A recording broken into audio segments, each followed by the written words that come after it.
Buenos días, os damos la bienvenida a una nueva edición de Conversaciones, una iniciativa de Brandoc con la colaboración de Caja Rural de Navarra, que ha nacido para poner en valor el poder de la buena comunicación.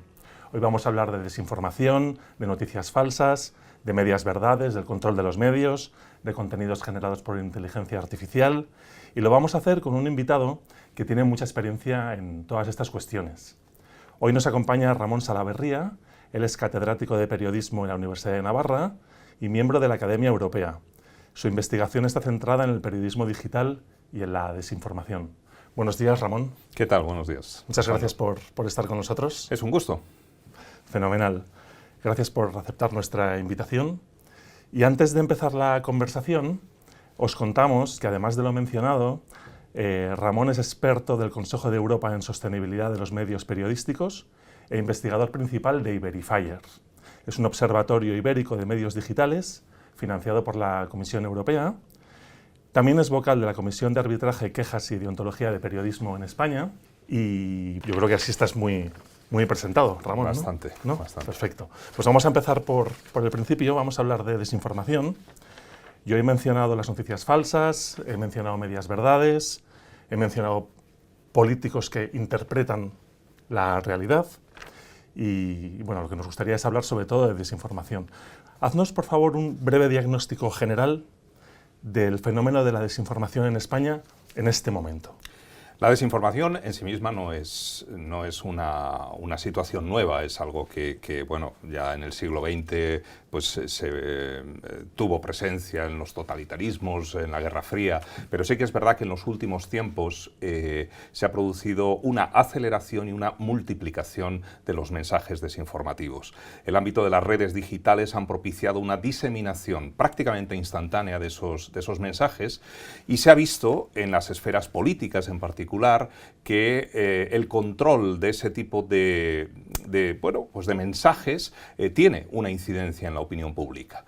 Y hay evidencias claras, hay pues el caso del Brexit, las distintas elecciones presidenciales en Estados Unidos, en Brasil y en muchos países europeos, entre ellos también en España.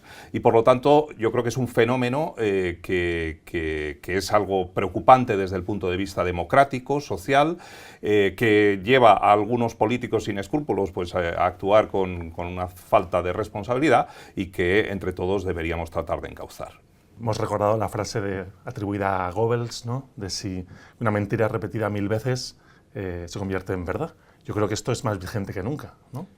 Absolutamente. De hecho, ahora mismo no hace falta repetirla 1000 veces. Basta con enviarla una para que haya una serie de fenómenos que digamos, amplifican artificialmente ese tipo de mensajes. A veces, cuando me refiero a artificialmente, es de hecho así, porque se generan perfiles falsos, robots que de alguna manera dan una visibilidad, un eco mayor a ese tipo de discursos. Y en ocasiones, pues, es porque los propios ciudadanos recibimos esa información y a veces encaja en nuestra forma de ver el mundo y nos vemos invitados a diseminar aquello, no pensando que sea una mentira, sino precisamente porque pensamos que es verdad en la medida en que está alineado con nuestro pensamiento. Por eso digo que no hace falta repetir 1000 veces una mentira, a veces basta con enviarla de manera estratégica una sola vez y permitir que las redes con sus distintas técnicas pues terminen generando esa especie de burbuja artificial. Luego hablaremos un poco de qué podemos hacer nosotros como ciudadanos para evitar la desinformación. Antes de eso, nos gustaría hablar un poco de las consecuencias. ¿Qué consecuencias está teniendo para la sociedad esta desinformación? A mí se me ocurre sobre todo una falta de confianza, ¿no? Absolutamente, yo creo que ese es el término fundamental. Antes, cuando he dicho que tiene una incidencia democrática, efectivamente es una cierta desestabilización, una falta de confianza. Es como si el hormigón de la sociedad pues de alguna manera se fracturara, ¿no? Es como si esos consensos, esos elementos comunes, esa confianza que debe existir respecto de las instituciones, no me refiero únicamente a las instituciones políticas, al Estado, sino pues otro tipo de instituciones, a los propios medios de comunicación, por ejemplo, a los que de repente se les pone en cuestión suponiendo pues que hay una serie de intereses espurios que encaminan a que ciertas informaciones figuren destacadas y otras en cambio se silencien. Bien, hay como una especie de desconfianza que va contaminando todo y como se suele decir popularmente, ¿no?, a río revuelto ganancia de pescadores, siempre hay alguien que en esa situación de inestabilidad pues trata de obtener una serie de réditos. Vamos a hablar un poco de esto entonces. ¿Qué intereses tienen quienes desinforman? Porque se hace de manera voluntaria, con algún motivo, ¿no? No, la desinformación efectivamente es la falsedad deliberada, es la mentira. En esto hay que tener una gran claridad de conceptos. No es lo mismo un error involuntario, que esto todos los cometemos a diario, constantemente, de manera involuntaria. Podemos estar comunicando algo que pensábamos que era cierto, pero resulta ser erróneo o falso, ¿no? La desinformación tiene un matiz adicional, que es la voluntariedad a la hora de transmitir esa información. Y entonces, ¿qué tipo de efectos, qué tipo de consecuencias busca esa voluntariedad? Bueno, cuando estamos hablando de desinformación política, pues es tratar de generar una serie de percepciones sociales artificiales que se alineen con las tesis del partido político o incluso del Estado, porque hay desinformación a nivel geoestratégico, a nivel, digamos, de intereses de distintos países frente a otros países rivales. Entonces, ahí hay una voluntad de generar una serie de consecuencias políticas. Pero también hay desinformación en otras áreas. Por ejemplo, en el ámbito económico, empresarial, pues hay desinformaciones que conducen al timo, que conducen a la estafa y que contribuyen pues a generar en el conjunto de la ciudadanía pues una sensación de perplejidad, de que no me puedo fiar de nada. Y este es al final la consecuencia peor de todo. Ese es el principal problema, ¿no? Entonces, ¿qué podemos hacer, por un lado? ¿Qué pueden hacer los medios de comunicación, por decirlo de alguna manera, serios, que se basan en criterios informativos y no en otros para publicar las noticias? ¿Qué deben hacer los medios y qué podemos hacer las personas para combatir esto? Bueno, lo primero que diría a los medios en este caso es que sean fieles a esa seriedad. Lo digo porque en ocasiones pues hay ciertos devaneos de esos medios que se dicen serios y lo son, hacia contenidos pues un tanto virales, un tanto orientados a generar tráfico a toda costa, sin poner una atención en la relevancia de la información y por supuesto en su veracidad. Y desde el punto de vista de los ciudadanos lo que tenemos que hacer es sobre todo elegir bien nuestras fuentes. En este contexto actual tendemos a buscar aquellas fuentes que nos masajean en nuestro pensamiento, aquellas fuentes que nos dan constantemente la razón. Yo invitaría a las personas que escuchen este podcast o este video podcast a que hagan un pequeño esfuerzo de desafiar su pensamiento de vez en cuando, de exponerse a argumentos, a informaciones que no vayan exactamente siempre dándoles la razón. Que piensen si están buscando siempre emisoras de radio, canales de televisión, medios periodísticos digitales, impresos, que se alinean siempre con su pensamiento. ¿Cuántas veces uno está leyendo algo que está fuera de ese canon? Bueno, pues si la respuesta es muy pocas, tal vez esto sea una señal de que uno está en una posición tendente a la polarización y que puede entender las falsedades del fuego amigo como realidades y en cambio entender informaciones que sean ciertas u opiniones perfectamente respetables de una posición contraria, no como tales opiniones, sino como falsedades. Lo has mencionado también en otros medios, acceder a argumentos que desafíen nuestras creencias, ¿no? Lo más cómodo siempre es estar de acuerdo con lo que uno lee o con lo que uno oye, ¿no? Entonces, supone un esfuerzo, desde luego. Y yo creo que es un esfuerzo cívico. Me parece que necesitamos recuperar esa especie de, ¿cómo diría?, de sentido cívico por parte de los ciudadanos, donde cada uno se haga responsable de que la información que maneja, las opiniones que guían, por supuesto que tienen que ser libres y uno puede pensar lo que estime oportuno, siempre y cuando sus opiniones no produzcan ningún perjuicio ni sean delictivas, eso es evidente, ¿no? Pero dentro de ese marco democrático, uno, por supuesto, tiene libertad de pensar como le dé la gana, faltaría más. Ahora bien, dentro de eso también debemos tener, digamos, la gallardía cívica para poder recibir información que a veces sea contraria a nuestro pensamiento. Yo creo que si empezamos a hacer ese esfuerzo, esa especie de gimnasia democrática, estaremos orientándonos hacia un camino donde esta polarización actual empiece a reducirse. A ver si es verdad. Sería deseable porque el momento actual es complicado. Hay una aparente paradoja, me parece a mí, con todo lo de la desinformación, porque a priori, a mayor libertad de elección de medios, hay mayor oportunidad de evitar manipulaciones, a priori parece, ¿no? Sin embargo, hay como una especie, lo que se llama la infoxicación, ¿no? Que ya nos conduce a que no sabemos ya lo que es cierto de lo que no es, ¿no? ¿Tú compartes este razonamiento?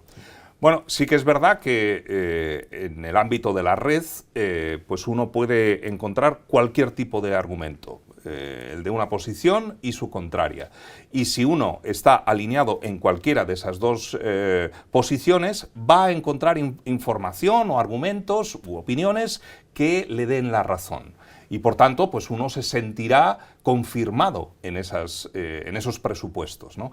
Pero claro, debemos ser conscientes de que cuando existe tal diversidad de información y de opiniones, no implica que toda esa información sea cierta. De hecho, en la desinformación lo que ocurre es que hay actores, agentes que deliberadamente están inoculando información falsa. Y en muchas ocasiones puede darse la circunstancia de que ese contenido falso se alinee con nuestro pensamiento. Y por tanto, cuando pensamos que estamos recibiendo información correcta, en realidad lo que estamos actuando es como marionetas de quien desea que bueno, pues actuemos de una determinada manera. Este es el verdadero problema de la desinformación. La idea de que en gran medida somos nosotros mismos responsables de ser engañados. Muy interesante y muy peligroso. Tú eres coordinador de Iberifyer, lo hemos comentado, que es un observatorio que forma parte de una red internacional. Monitorizáis los medios digitales de España y de Portugal. Creo que hay más de 3.000 medios digitales para descubrir campañas de desinformación que se realizan en la península ibérica. Cuéntanos cómo lo hacéis y, sobre todo, cuáles son las principales conclusiones que estáis sacando de vuestra actividad. Iberifyer es un observatorio promovido por la Comisión Europea que se fundó en el año 2021, en plena pandemia, podríamos decir, o en un momento ya algo avanzado de la pandemia, porque la Comisión Europea estaba preocupada por el fenómeno creciente de la desinformación. Apenas unos años antes había ocurrido el fenómeno del Brexit, donde pues también narrativas desinformativas habían producido pues la consecuencia nada más y nada menos de que un gran país de la Unión Europea pues lo decidiera abandonar. Y entonces, preocupada por esa circunstancia, creó una red de observatorios que abarca los 27 países de la Unión Europea. Algunos observatorios corresponden a un único país y en el caso de Iberifyer, por ejemplo, abarcamos un territorio más amplio, que sería la península ibérica, comprendiendo España y Portugal. ¿Y qué es lo que hacemos? Bueno, pues es un gran consorcio de 25 instituciones que son en primer lugar, pues universidades de los dos países, organizaciones de verificación informativa, los llamados fact-checkers, las dos principales agencias de noticias en español y portugués, EFE y LUSA, y luego distintas organizaciones de investigación de ámbito multidisciplinar, desde, yo qué sé, el Real Instituto Elcano o la Fundación Española para la Ciencia y la Tecnología, hasta el Barcelona Supercomputing Center. O sea, es una especie de circo de tres pistas, que a veces suelo decir yo, una cosa muy, muy grande, ¿no? ¿Y qué es lo que hacemos entre todos? Pues básicamente por una parte, monitorizar las campañas de desinformación que circulan en nuestro territorio para cotejar si coinciden o anticipan narrativas desinformativas a escala europea. En segundo lugar, investigar el fenómeno de la desinformación para entenderlo bien, saber en qué consiste, cuáles son sus dinámicas. Y luego tenemos una iniciativa, un mandato de actuar en positivo hacia la ciudadanía. Y en ese sentido, pues estamos promoviendo toda una serie de actividades de concienciación respecto de la desinformación. Esta entrevista, por ejemplo, podría ser perfectamente una actividad alineada con nuestro mandato. Y entre todos estamos intentando hacer un poco el aire más respirable. Muy bien. ¿Estáis consiguiendo los objetivos? ¿Estáis de momento monitorizando? Yo diría que si el objetivo es eliminar la desinformación, estamos fracasando absolutamente.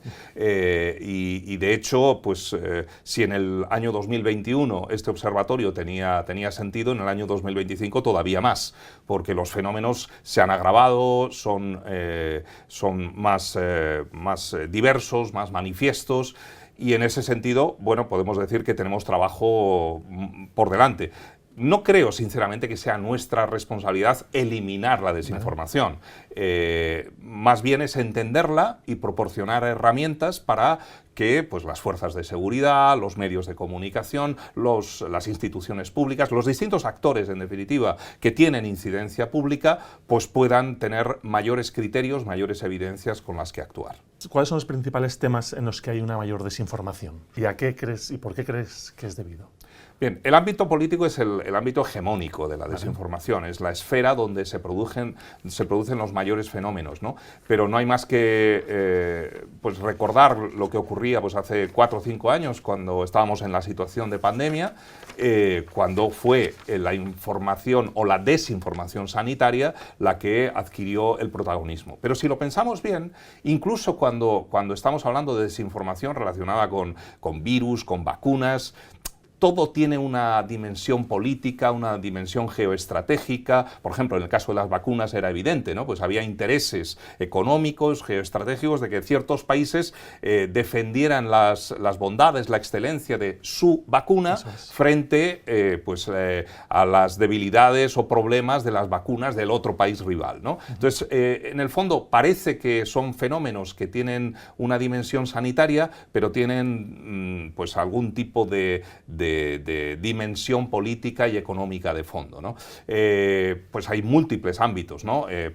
Recientemente, por ejemplo, con motivo de la Dana en Valencia, ha habido un ámbito de desinformación meteorológica, pero una vez más ese ámbito que tiene que ver con de dónde provienen las tormentas, de si están manipulando las nubes y que eso genera una serie de fenómenos atmosféricos que antes no ocurrían. Todo ese tipo de desinformaciones en el fondo también tienen en muchas ocasiones un ambiente soterrado de ámbito político, económico, de distintos tipos de intereses. Muy bien y muy peligroso, porque esto está yendo cada vez a más. Vamos a hablar un poco del futuro. ¿Cómo está afectando la inteligencia artificial a la desinformación? Y sobre todo, ¿cómo crees que va a afectar en un futuro? De momento está afectando para mal, en el sentido de que está proporcionando herramientas a los agentes que están produciendo la desinformación, herramientas que hacen indistinguible, no prácticamente indistinguible, sino directamente indistinguible el contenido sintéticamente generado, el contenido artificial del contenido real. La evidencia está en que hay estudios múltiples donde pensamos que somos capaces de identificar contenidos gráficos, textuales, sonoros, generados de manera artificial. Cada uno de nosotros en nuestro foro interno decimos, no, les engañan a los demás. A mí no me van a engañar nunca. Tranquilos, tranquilos. Hay estudios y evidencias ya, en fin, de laboratorio comprobadas, donde son precisamente quienes están más pagados de sí mismos y más confiados quienes tienden a ser más engañados con este tipo de herramientas. Y por tanto podemos decir que la inteligencia artificial ha proporcionado un arma muy poderosa a los desinformadores. Pero al mismo tiempo, y en esto estamos investigando, por ejemplo, nuestro observatorio Verifyer, hay una dimensión de la inteligencia artificial que trata precisamente de identificar y neutralizar esos contenidos desinformativos. Hay algoritmos que son capaces de identificar cuando un contenido ha sido generado sintéticamente. Por ejemplo, uno toma una fotografía, un vídeo, un sonido, lo pasa por una herramienta de inteligencia artificial y esa herramienta te puede alertar de que en un 95% de probabilidades ese sea un contenido fabricado artificialmente o manipulado al menos, ¿no? Y por tanto tenemos herramientas que te permiten detectar esa información y al mismo tiempo también herramientas que ayudan a neutralizarla, es decir, herramientas que cuando, por ejemplo, en manos de las redes sociales, pues si lo desearan, serían capaces de identificar cuando un contenido que es falso, pues está propagándose con velocidad, ¿no? Hay, por tanto, esa visión un poco ambivalente. Yo no achacaría únicamente elementos negativos a la inteligencia artificial. Tiene muchos aspectos positivos, pero es verdad que en estos momentos, digamos, los malos están ganando a los buenos. Pues mal diagnóstico. ¿Eres optimista de cara al futuro? A ver, yo soy optimista en general, si no, no me dedicaría, por ejemplo, a ser profesor. Yo pienso que una de las peores cosas que uno puede ser como profesor es un cenizo. Entonces, y yo siempre pienso que las cosas se pueden mejorar y hay que trabajar para ello. Hay que hacerlo con optimismo, con ilusión, pero al mismo tiempo con realismo, y hay que ser consciente de la envergadura del problema al que nos enfrentamos. Si no fuera optimista, pues no buscaría la concienciación ciudadana, no formaría por ejemplo, a los propios periodistas en técnicas avanzadas de identificación de contenidos falsificados. Yo pienso que podemos luchar esta batalla, no es una batalla perdida, pero hay que ser conscientes de la envergadura del problema. Muy bien. Pues con esta reflexión optimista terminamos esta conversación de conversaciones. Muchísimas gracias, Ramón, por tus palabras y por poner un poco de luz en este fenómeno de la desinformación que yo creo que nos afecta más de lo que pensamos, ¿no? Pues efectivamente, yo creo que todos, absolutamente todos estamos interpelados en este problema y aunque pensemos, y especialmente, sobre todo si pensamos que no nos afecta, es cuando probablemente estamos más metidos en ese barro. Muy bien, pues muchas gracias. Y damos las gracias también a Caja Rural por apoyar esta iniciativa. Y a quienes nos veis, pues nada, os emplazamos a la siguiente entrevista de Conversaciones. Muchas gracias.